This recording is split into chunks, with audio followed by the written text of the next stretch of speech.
আসসালামু আলাইকুম everyone. Poppy's রেসিপিতে আপনাদের সবাইকে জানাচ্ছি আন্তরিক শুভেচ্ছা।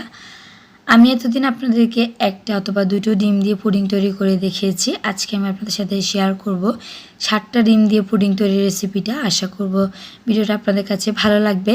তো পুডিং তৈরি করার জন্য প্রথম আমি ক্যারামেলটা তৈরি করে নিব। এই জন্য আমি এখানে প্রায় 6 টেবিল চামচ পরিমাণ চিনি দিয়ে দিয়েছি। আর যে প্যানে আমি পুডিংটা সেট করব ওটাতে আমি ক্যারামেলটা তৈরি করে নিচ্ছি।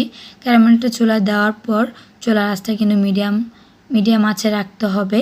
যখন দেখবেন এরকম একটা কালার চলে আসছে আর চুলার আঁচটা একটু বাড়িয়ে দিয়ে একটু অনবরত নেড়ে যখন দেখবেন গোল্ডেন কালার হয়ে আসছে তার মানে ক্যারামেলটা তৈরি করা হয়ে গেছে। আর এটাকে আমি চুলা থেকে নামিয়ে নিয়েছি। আর এখন আমি ডিমগুলোকে একটা বাটির মধ্যে ফেটে নিচ্ছি। এখন আমি ডিমগুলোকে একটা বাটির মধ্যে নিয়ে নিয়েছি। আর এখানে আমি দিয়ে দিচ্ছি হাফ কাপ পরিমাণ চিনি, 1 টিস্পুন মতো লবণ। চিনির পরিমাণটা আপনারা আপনাদের স্বাদ অনুযায়ী দিয়ে দিবেন।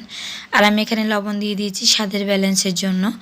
চিনি এবং ডিমগুলো ভালো করে একটু ফেটে নিতে হবে, চিনিগুলো ডিমের সাথে ভালো করে মিশিয়ে নিতে হবে। তো এখন আমি এখানে প্রায় 2 কাপ পরিমাণ দিয়ে দিচ্ছি হালকা কুসুম দুধ। অবশ্যই চেষ্টা করবেন হালকা কুসুম গরম দুধ দেওয়ার। একটা আঙ্গুল চুবানো যায় ওরকম গরম দুধ দেওয়ার চেষ্টা করবেন। তো এখন ভালো করে দুধ, চিনি, ডিমগুলোকে ভালো করে একটু মিশিয়ে নিচ্ছি। আর একটা ছাঁকনি দিয়ে আমি এভাবে ছেঁকে যে প্যানের মধ্যে আমি ক্যারামেলটা তৈরি করে রেখেছিলাম সেই প্যানের মধ্যে দুধের মিশ্রণটা ঢেলে নিচ্ছি। অবশ্যই একটু ছেঁকে নেবেন যাতে করে পুডিংটা মসৃণ হয়, খেতে ভালো লাগবে। তো এখন পুডিংটা আমি ঢাকনা দিয়ে চুলা একটা প্যানের মধ্যে 2 কাপ পরিমাণ পানি দিয়ে একটা স্ট্যান্ড বসিয়ে দিয়েছি। আর এখন আমি যে পুডিংটা বাটির মধ্যে নিয়েছিলাম সেটা বসিয়ে দিয়েছি। 15 মিনিট পর দেখতে পাচ্ছেন আমার পুডিংটা তৈরি করা হয়ে গেছে। আমি আপনাদেরকে একটু টুথপিক দিয়ে দেখাচ্ছি। দেখতে পাচ্ছেন টুথপিকের গায়ে কিন্তু কোনো কিছু লেগে আসেনি, তার মানে আমার পুডিংটা তৈরি করা হয়ে গেছে।